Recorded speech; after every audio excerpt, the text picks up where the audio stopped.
당신에게서 나오지 않은 생각들이 있습니다. 하지만 그것들이 들어와 당신이 자신을 어떻게 보는지, 무엇을 느끼는지, 어디까지 갈 수 있는지를 결정하기 시작했습니다. 만약 지금 당신을 마비시키는 많은 감정들이 조용히 거짓말처럼 당신의 마음에 심어진 것들이라고 말한다면 믿겠습니까? 당신은 단지 지친 것이 아닙니다. 당신은 공격받고 있는 것입니다. 마음은 첫 번째 전쟁터입니다. 그리고 많은 사람들이 자신이 싸우고 있는지도 모르는 전쟁에서 지고 있습니다. 하지만 오늘 하나님께서 당신에게 올바른 무기를 주고자 하십니다. 그것은 긍정적인 생각이나 낙관적인 사고가 아닙니다. 그것보다 훨씬 더 강력한 것입니다. 창조주의 숨결이 담긴 말씀입니다. 당신의 영혼이 두려움에 둘러싸여 있고 마음이 의심에 숨이 막히고 믿음이 침묵한 것처럼 느껴진다면 이 영상이 당신의 회복의 시작입니다. 생각을 바꾸는 것을 넘어서 운명을 바꾸는 10가지 진리를 받을 준비를 하세요. 마지막 진리는 당신이 기도하며 기다려온 답이 될 수 있습니다. 당신의 생각은 인생에 보이지 않는 기초를 만듭니다. 당신의 모든 결정, 감정, 반응은 먼저 마음속의 조용한 땅에서 태어납니다. 하지만 그 시작점이 거짓으로 오염되어 있다면 어떻게 될까요? 혹시 모르게 두려움, 죄책감, 실패로부터 심어진 생각들을 키우고 있지는 않나요? 마음은 중립적이지 않습니다. 진리로 자유롭게 되거나 거짓으로 속박받는 것입니다. 그래서 하나님의 말씀은 조언처럼 오는 것이 아니라 검처럼 오는 것입니다. 자르고, 나누고, 치유하고, 다시 씁니다. 많은 사람들이 자신이 만든 감정이 아닌 것들에 묶여 살아갑니다. 불안, 자기 비하, 질투, 불안정함, 이 모든 것은 생각에서 시작됩니다. 그리고 그 생각을 대면하지 않으면 그것은 곧 개인의 진리가 되어버립니다. 그렇게 정체성이 왜곡되고 목적이 무너집니다. 하지만 오늘 하나님께서 당신을 마음의 재건으로 초대하고 계십니다. 잘못된 생각을 멈추는 것만으로는 충분하지 않습니다. 거짓을 하늘에서 온 진리로 바꿔야 합니다. 진리가 들어오면 거짓은 힘을 잃습니다. 말씀이 거할 때 혼돈은 물러납니다. 지금 입을 열어 믿음으로 선포하세요. 내 마음은 말씀으로 변화를 받는다. 이 간단한 고백이 새로운 삶의 시작이 될 수 있습니다. 당신은 지금 일어나는 일들, 계산이 맞지 않는 재정, 열리지 않는 문, 오지 않는 응답, 이 문제의 원인이라고 생각할 수 있습니다. 하지만 진정한 변화는 외부에서 시작되지 않습니다. 세상이 전쟁 중일지라도 당신의 생각이 진리에 의해 인도받는다면 내면에는 평화가 거할 수 있습니다. 바울은 감옥에 있었습니다. 사슬에 묶이고 미래는 불확실하며 자유는 박탈당했습니다. 그런데도 그는 이렇게 선언했습니다. 내게 능력 주시는 자 안에서 나는 모든 것을 할 수 있다. 감옥 안에서 어떻게 그런 말을 할 수 있을까요? 고통 속에서 어떻게 노래할 수 있을까요? 그 비밀은 초점에 있습니다. 그는 벽이 아닌 하늘을 바라보았습니다. 많은 이들의 삶이 멈춰 있는 이유는 외부가 바뀌길 기다리기 때문입니다. 상황이 나아지길, 사람들이 변하길, 문이 열리길. 하지만 하나님은 이렇게 말씀하십니다. 내면이 바뀌면 외부는 따라온다. 말씀은 당신의 시선을 다시 정렬시킬 수 있는 능력이 있습니다. 눈에 보이는 것에 반응하는 것을 멈추고 믿는 것에 반응하기 시작할 때 하늘이 당신의 현실에 개입하기 시작합니다. 모든 것이 어려워 보여도 상황이 어둡다 해도 두려워하지 마십시오. 당신을 정의하는 것은 환경이 아니라 말씀으로 새롭게 된 당신의 마음입니다. 진짜 변화는 안에서부터 시작됩니다. 당신의 마음은 중립적인 공간이 아닙니다. 그것은 영적 전쟁에서 가장 치열하게 다투어지는 영토입니다. 아무도 보지 않는 그곳에서 치열하고도 조용한 전투가 벌어집니다. 갑작스레 떠오르는 생각들, 예고 없이 피어나는 의심, 이유 없이 생기는 감정들, 단순한 사고의 흐름이 아닙니다. 그것들은 화살입니다. 믿음을 무너뜨리기 위한 원수의 공격입니다. 사탄은 당신의 인생을 바꾸지 않고도 당신을 무너뜨릴 수 있습니다. 그저 하나의 잘못된 생각만 심으면 됩니다. 뿌리를 오염시키면 열매는 써지기 마련입니다. 그래서 성경은 단순히 죄를 피하라고만 말하지 않습니다. 생각을 사로잡으라고 말합니다.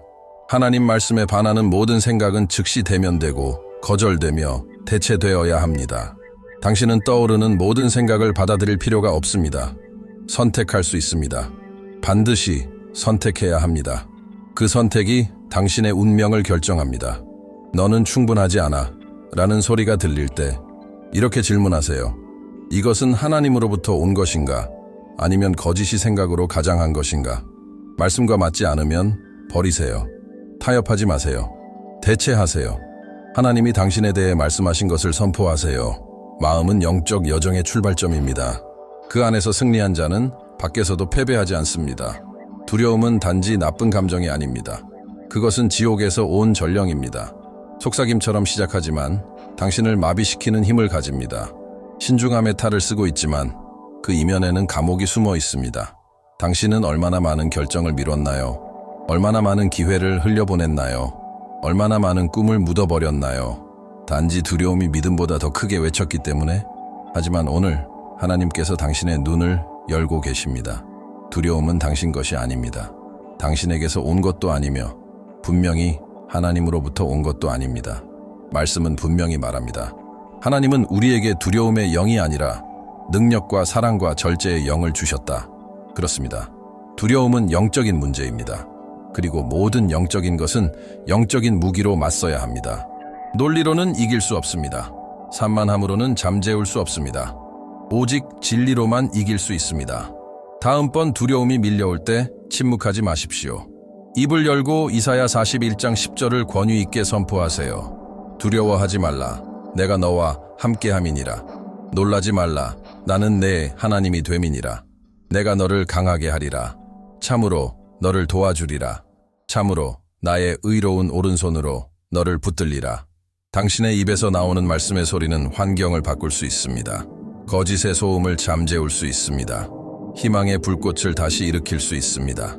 더 이상 두려움과 함께 살아가는 것을 받아들이지 마십시오. 두려움은 성령을 지닌 자에게 거할 자리가 없습니다. 당신은 믿음으로 걷도록 부름받았습니다. 믿음이 들어오면 두려움은 쫓겨납니다.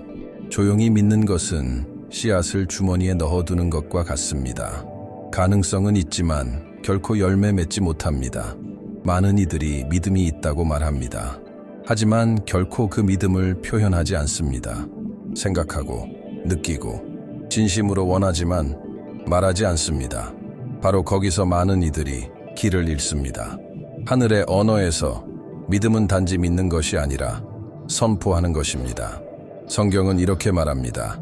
사람이 마음으로 믿어 의에 이르고 입으로 시인하여 구원에 이른다. 즉, 믿음은 입술을 통해 완성됩니다. 말씀이 선포될 때 능력이 생깁니다. 영적인 세계는 당신의 감정이 아니라 당신이 믿음으로 선포하는 말에 반응합니다. 그래서 원수는 당신이 침묵하기를 원합니다. 그는 당신의 생각을 두려워하지 않습니다. 하지만 진리를 담은 당신의 목소리 앞에서는 떱니다. 처음엔 어색하게 느껴질 수도 있지만 당신은 말씀을 말해야 합니다. 소리내어 매일 거울 앞에서, 운전 중에, 방 안에, 고요함 속에서. 왜냐하면 당신의 귀가 당신 입에서 나오는 진리를 들을 때 믿음이 자라나기 때문입니다. 분위기가 변하고 마음이 강해집니다. 지금 이렇게 말해보세요. 나는 새로운 피조물이다. 나는 사랑받는 자녀다. 나는 승리를 위해 창조되었다. 하나님이 나와 함께 하신다. 처음엔 단순한 반복처럼 느껴질 수 있지만 곧 확신으로 바뀔 것입니다. 그리고 말씀이 당신의 언어가 될 때 당신의 삶은 약속을 향해 나아가기 시작합니다. 당신이 가장 많이 생각하는 것, 그 방향으로 당신의 영혼은 걸어갑니다. 마음은 핸들처럼 작지만 방향을 정합니다.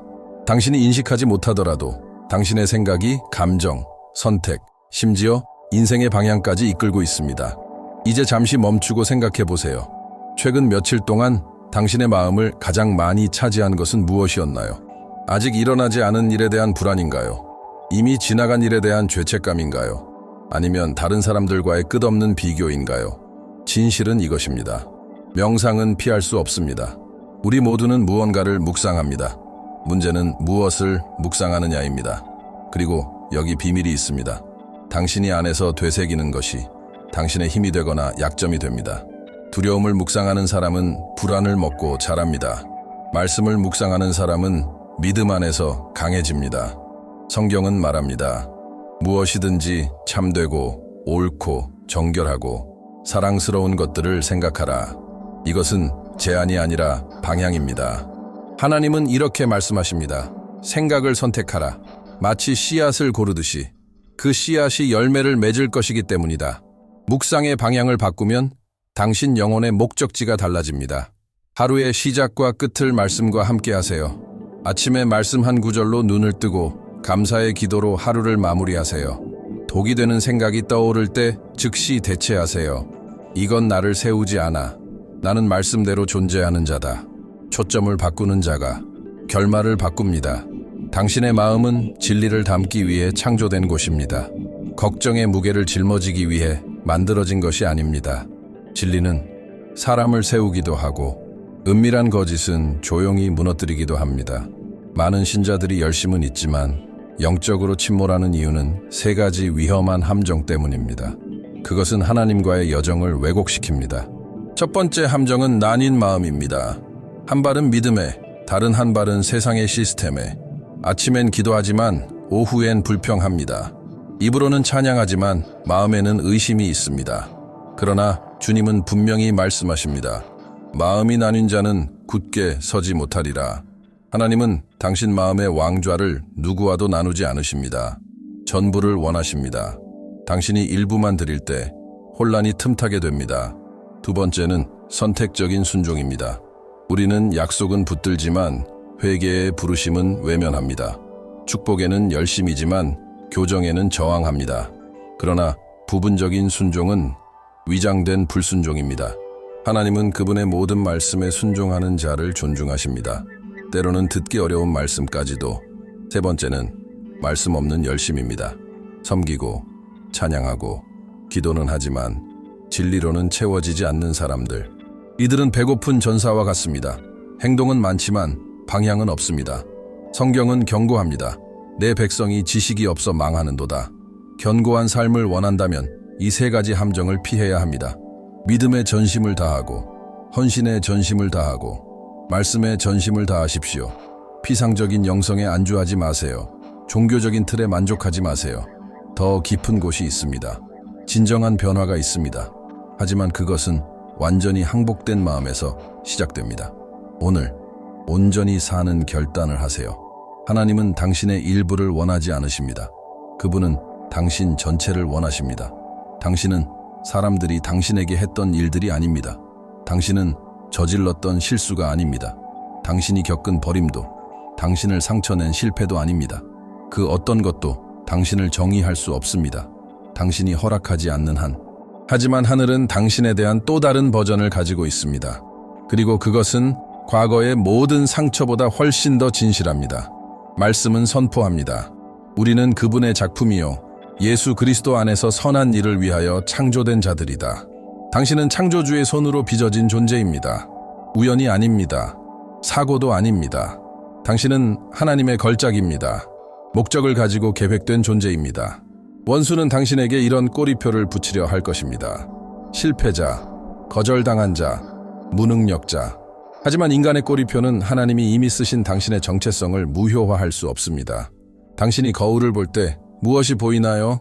상처받고 지치고 흔적으로 가득한 사람일 수도 있습니다. 하지만 하나님은 자신이 직접 빚으신 그릇을 보십니다. 그분은 당신의 상처를 무시하지 않지만 그 상처로 당신을 정의하지도 않으십니다. 하나님은 당신을 그리스도 안에서의 모습으로 부르십니다. 자녀, 상속자, 사랑받는 자, 택함받은 자. 지금 이렇게 선포하세요. 나는 하나님의 창조물이다.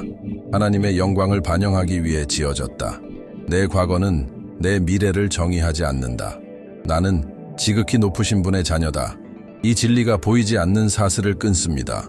당신이 하나님이 말씀하신 자신에 대해 믿기 시작할 때 모든 것이 정렬되기 시작합니다. 감정도, 발걸음도, 인생도. 더 이상 깨진 정체성으로 살아가는 것을 받아들이지 마세요. 당신은 세상이 말하는 존재가 아닙니다. 당신은 아버지께서 이미 선언하신 존재입니다. 당신이 오늘 내뱉는 말들은 내일 당신이 걷게 될 길을 만들어냅니다. 과장처럼 들릴 수 있지만 이것은 진실입니다. 당신의 입은 예언적인 도구입니다.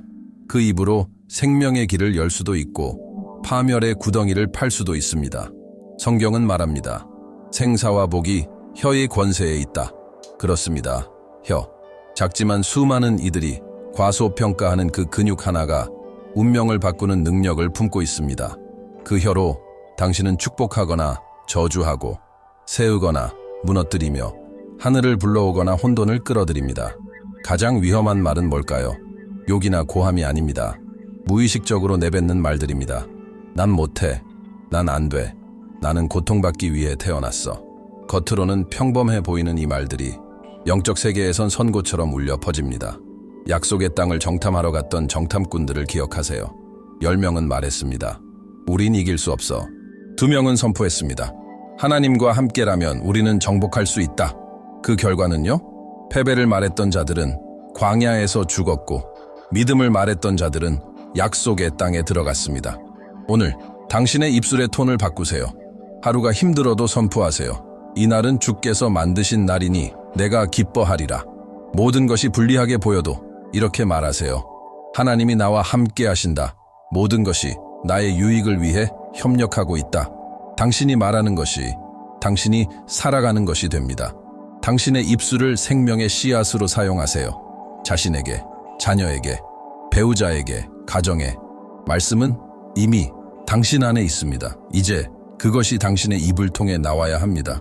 며칠 동안 음식을 먹지 않고도 버틸 수는 있습니다. 하지만 몇 시간만이라도 숨 쉬지 못한다면 몸은 비명을 지르고 무너지고 붕괴됩니다.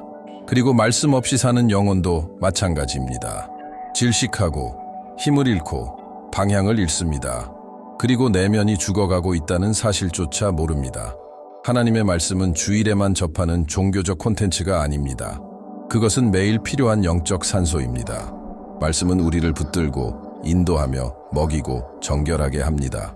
그 말씀에서 멀어지면 잘못된 결정을 내리기 시작하고 거짓을 진리로 받아들이며 방향 없이 움직이게 됩니다. 그것은 천천히, 조용히, 위험하게 진행됩니다. 예수님은 이렇게 말씀하셨습니다. 너희가 내 안에 거하고 내 말이 너희 안에 거하면 무엇이든지 원하는 대로 구하라. 그리하면 이루어지리라. 거하라. 머물라. 매일 말씀을 호흡하라. 단지 읽는 것이 아니라 그 안에 살아가라. 깊이 있는 3시간의 성경 공부로 시작할 필요는 없습니다. 하루 10분으로 시작하세요. 아침에 눈을 뜨면 휴대폰보다 먼저 영혼을 먹이세요. 밤에는 염려 대신 약속을 입술에 담고 잠드세요. 성경을 선택이 아닌 우선순위로 두세요. 몸이 공기를 원하듯 당신의 영혼은 진리를 갈망합니다. 그리고 치유하고 정결하게 하며 강하게 만드는 유일한 진리는 하나님의 입에서 나오는 말씀입니다. 오늘 말씀을 호흡하기로 결단하세요. 하루에 한 구절씩, 하루하루 차근차근. 그러면 혼란이 있던 자리에 명확함이 오고 불안이 있던 자리에 평안이 찾아올 것입니다. 말씀이 생명입니다. 깊게 숨 쉬세요. 그리고 살아가세요. 당신의 마음을 하나의 들판이라고 상상해 보세요. 울타리가 없다면 어떤 것이든 들어올 수 있습니다. 두려움, 비교, 불안, 시기, 죄책감. 원수는 많은 것을 필요로 하지 않습니다. 단 하나의 틈이면 충분합니다. 잘못된 순간에 들은 한마디, 아픈 기억, 부정적인 뉴스 하나만으로도 평안은 사라지고 마음은 요동치며 생각은 흐트러집니다. 하지만 하나님은 우리에게 보이지 않는 단단하고도 효과적인 방어막을 주셨습니다. 말씀의 울타리입니다. 그 말씀은 당신의 영혼을 둘러싼 영적 성벽과 같습니다. 말씀을 묵상하고 선포하고 간직할수록 그 성벽은 높아지고 원수가 들어올 틈은 줄어듭니다. 성경은 약속합니다. 주의 법을 사랑하는 자에게는 큰 평안이 있으니 아무것도 그들을 넘어지게 하지 못하리라. 평안은 문제의 부재가 아닙니다. 보호의 임재입니다. 폭풍 속에서도 진리가 마음을 둘러싸고 있다는 확신입니다. 이 울타리를 세우고 싶으신가요? 작게 시작하세요. 하루 한 구절. 오늘은 묵상하고 내일은 암기하고 그 다음 날은 선포하세요. 그렇게 말씀은 당신의 마음밭을 점점 차지하게 될 것입니다. 절망이 설 자리는 점점 사라질 것입니다. 말씀을 읽고도 평안을 느끼지 못하셨다면 어쩌면 단순히 읽기만 했기 때문일 수 있습니다. 울타리는 급하게 읽는 것으로 세워지지 않습니다. 묵상하고 고백하고 적용할 때 비로소 세워집니다. 오늘 당신의 생각을 보호하는 성벽을 쌓기로 결정하세요. 당신의 내면을 말씀으로 지키세요. 진리가 머무는 곳에 평안은 떠나지 않습니다. 우리는 멈출 수 없는 세상에 살고 있습니다. 모든 것이 소리칩니다. 모든 것이 요구합니다. 모든 것이 빠르게 움직입니다. 그리고 그 소음 속에서 우리의 영혼은 길을 잃습니다. 믿음은 고갈되고 마음은 지칩니다. 기도하려 해도 산만하고 하나님의 음성을 듣고 싶어도 세상의 소음이 우리를 귀머거리로 만듭니다. 그래서 하늘은 우리를 아주 단순하면서도 강력한 것에 초대합니다. 멈추라. 그렇습니다. 멈춤에는 능력이 있습니다. 침묵에는 치유가 있습니다. 쉼에는 방향이 있습니다. 하나님께서 우리를 직접 초대하십니다. 가만히 있어 내가 하나님 됨을 알지어다. 이것은 단순한 조언이 아닙니다. 부르심입니다. 당신이 달리는 것을 멈추지 않으면 절대 분별할 수 없는 일들이 있습니다. 주변의 모든 소음을 멈추고 오직 그분께만 마음을 고정할 때 비로소 들리는 응답이 있습니다. 예수님, 하나님의 아들이시며 수많은 무리에게 둘러싸여 사명이 넘쳤던 그분조차도 시간을 내어 혼자 있는 시간을 가지셨습니다. 외딴 곳으로 가셨고 기도하셨고 그저 아버지와 함께 시간을 보내셨습니다. 그렇다면 우리는 어떨까요? 하나님 앞에서 그냥 함께 있기 위해 멈춘 시간이 얼마나 될까요? 목록도 없이, 강우도 없이, 서두름도 없이 5분으로 시작하세요. 아침에 모든 일보다 먼저, 밤에 모든 걱정보다 먼저 눈을 감고 숨을 고르고 이렇게 말하세요. 주님, 여기 있습니다. 그리고 놀라운 것을 경험하게 될 것입니다. 침묵이 담고 있는 것들, 평안, 인도하심, 치유, 임재, 거룩한 멈춤은 시간 낭비가 아닙니다. 그곳에서 당신의 영혼은 회복됩니다. 하나님 앞에 멈출 때 당신을 둘러싼 모든 것이 정렬되기 시작합니다. 오늘 멈추기로 결정하세요. 포기하기 위해서가 아니라 하나님과 함께 새롭게 시작하기 위해 당신은 여기까지 왔습니다. 그리고 그 과정에서 당신 안에 무언가가 이미 바뀌기 시작했습니다. 단순한 감정이 아닙니다. 이것은 영적인 일입니다. 어둠이 있던 곳에 말씀이 빛처럼 들어오기 시작했습니다. 하나님께서 당신의 마음을 생각 하나하나씩 회복하고 계십니다. 오늘 당신은 단순한 종교적 개념이 아닌 살아있고 영원하며 천지 만물을 창조하신 능력을 담고 있는 10가지 진리를 받았습니다. 그 진리를 간직하고 적용하고 살아낸다면 당신의 인생은 더 이상 예전 같지 않을 것입니다. 준비될 때까지 기다리지 마세요. 지금 시작하세요. 말씀이 선언하는 것을 당신도 선언하세요. 당신의 마음이 머무를 생각들을 선택하세요. 당신을 목적에서 멀어지게 하는 거짓들을 거절하세요. 당신은 더 이상 두려움의 포로가 아닙니다. 과거의 노예도 아닙니다. 당신은 하나님의 창조물입니다. 성령이 거하시는 성전입니다. 약속의 상속자입니다. 확신을 가지고 선포하세요. 내 마음은 말씀으로 새로워진다. 내 생각은 진리와 일치한다. 내 영혼은 하나님께 속했고 내 삶은 감정이 아니라 믿음에 의해 이끌린다. 이것이 당신의 새로운 현실입니다. 지속적인 회복의 시작입니다. 그리고 지금 이 진리를 누군가에게 나누세요. 이 깨어남을 기다리는 삶들이 있습니다. 구독을 누르고 이 메시지를 전파하세요. 작은 행동 하나가 영혼을 바꿀 수 있습니다. 다음 말씀에서 다시 만나요. 모든 이해를 초월하는 평안이 그리스도 예수 안에서 당신의 마음과 생각을 지키시길 바랍니다. 아멘.